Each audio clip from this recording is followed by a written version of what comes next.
This is my apartment, not your family inn. That's the sentence I threw at my husband the evening I came home from work and found his entire family's suitcases in my hallway. Yet at first, it had all started with a simple conversation. One evening, as New Year's was approaching, my husband Roman enthusiastically suggested, "What if we invited the whole family for the holidays? My parents, my sister, her husband. We could have a big celebration all together." I looked up from my book, looked at him calmly and replied, "No." A single word, clear, direct, and unambiguous. But for him, that no was incomprehensible. He insisted. He talked to me about tradition, about family, about childhood memories, big tables, laughter, reunions. Except that I'm not like that. I can't stand noise, commotion, or people invading my space. I work hard all week, and at home I need silence, peace, and space to breathe. So, I explained to him again, I don't want big gatherings here. If you want to spend the holidays with them, go to your parents' place, but not at my place. And that's when the tension started. Because for Roman, refusing his family was almost like betraying him. For me, it was simply setting a boundary, a simple boundary. My space is non-negotiable. We ended up spending New Year's Eve together, quietly, just as I wanted.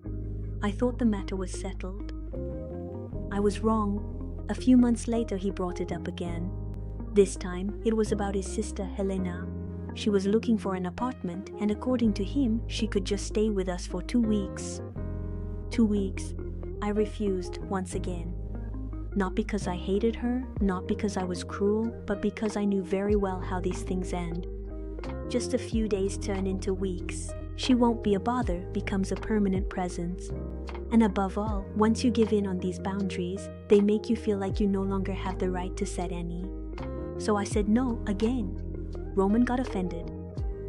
He called me selfish, cold, insensitive. But I didn't back down. Months went by. Spring, then summer, then autumn. Our relationship was looking more and more like a silent cohabitation.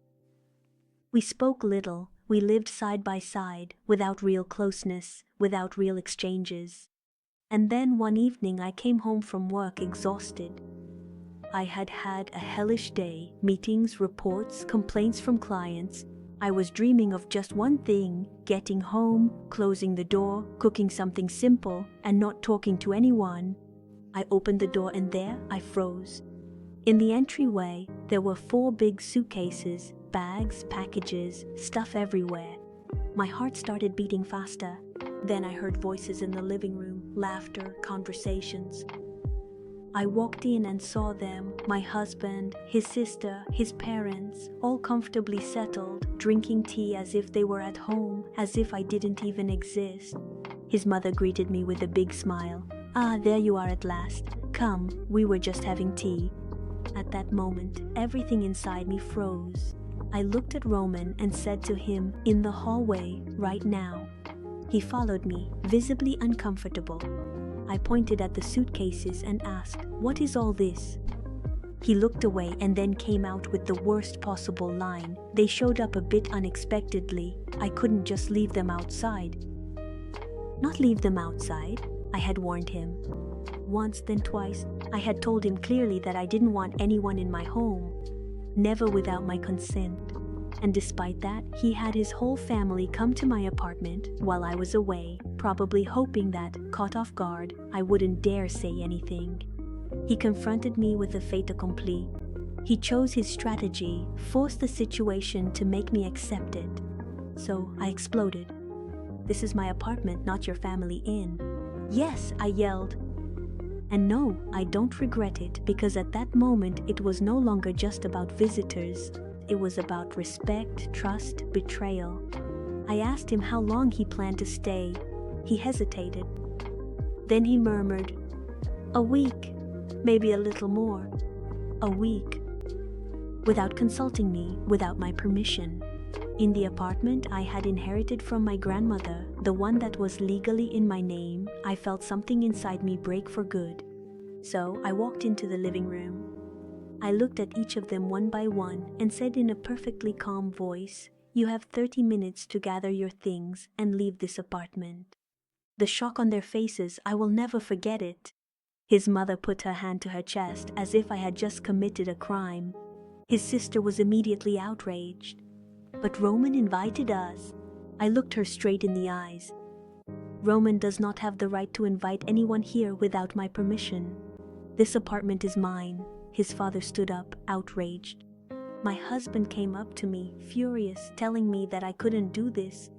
But yes, I could, and above all, I had to do it. Because if I gave in that night, I would lose everything, my space, my word, my boundaries, my self-respect. So I repeated, 30 minutes. Otherwise, I'll call the police. The silence that followed was icy. Then the protests began, the accusations, the insults, the looks full of contempt. But I didn't move. A few minutes later, they were packing their things and my husband left with them. Before slamming the door, he threw at me, "You'll regret this." I watched him leave and replied, "No. My only regret is not realizing sooner who you really were." When the door closed, the apartment became silent again. And in that silence, I felt something unexpected. Not sadness, not fear, but an immense relief, as if, for the first time in a long while, I could breathe. That very evening, I blocked all their numbers. The next day, I had the locks changed. Then I called a lawyer. The divorce was quick. There was nothing to divide, except for one very simple truth. You can't build a marriage with someone who tramples your boundaries and calls it family. When I received the official divorce papers, I looked at them for a long time. Then I smiled because I hadn't lost a husband. I had found my peace again. Today, my apartment is exactly how I like it, calm, quiet, inviolable. No more suitcases in the hallway, no more unfamiliar voices in the living room, no more intrusions disguised as visits. Just me, my space, my rules, and believe me, it's the best decision I've ever made.